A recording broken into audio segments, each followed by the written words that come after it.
What's up mga kadip? Isa na namang malupitang project ang gagawin natin today. Ito ay Kawasaki Brutus from Tanay. Kaya kung interesado ka kung paano namin ito ginawa, samahan at panoorin natin yung video hanggang dulo. Paul, thank you very much sa talagang inayos mo ng gusto. Talagang wala kami masabi, 100%. Matutuwa lahat ng makakakita niyan. Siyempre, lalo na kami. At saka yung mismong nagbibuild kayo, no, sir?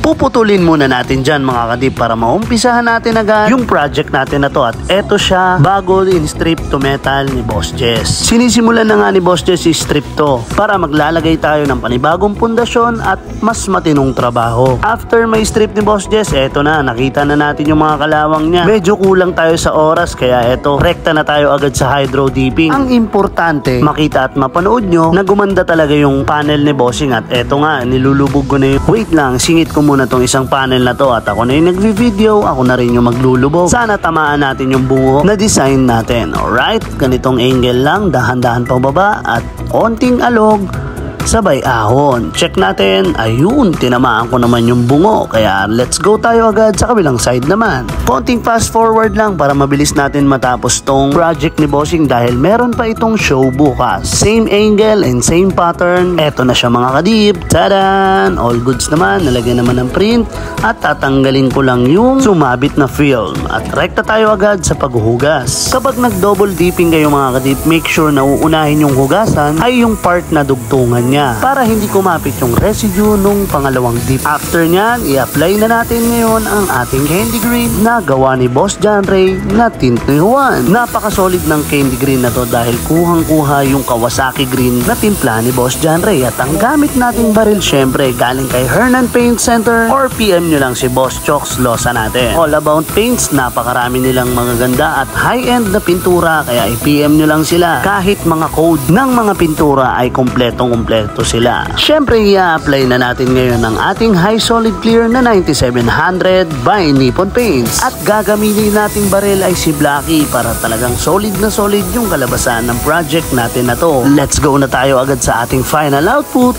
Ayan, Bossing, tapos na yung project natin. Talaga. Tapos na yung project natin, boss.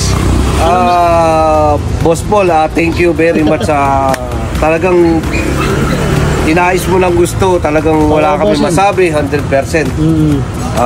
Matutuwa lahat ng makakakita niyan. Siyempre, lalo na kami.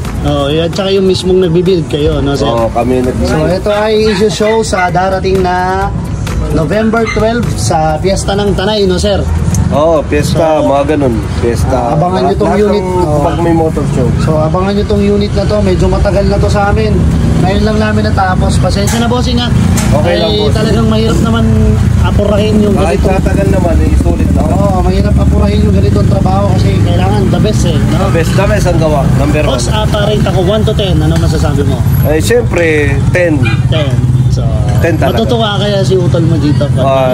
Shout out kay Rodel Acosta. Yun, kay Boss Rodel natin. Boss Rodel, shout out sa'yo. Yun. Maraming salamat, sir. Ingat kayo pag-uwi. Thank you. Sa wakas, natapos rin yung project natin na to. Na-delay kasi to dahil nag-renovate tayo ng ating shop. Dahil nga nagdagdag tayo ng services na powder coating ay mas kinailangan natin ng mas malaking space. Pero umabot naman tayo sa deadline ng project natin na to. Kaya good luck bukas, Bossing, sa show mo. Enjoy the show. Meron or wala, ang importante, naging masaya tayo sa build nating unit. Abangan na lang natin yung pagpunta ni Bossing dito para may flex natin na nakakabit naman na sa motor niya. Hanggang dito na lang yung vlog natin for today. To God be the glory.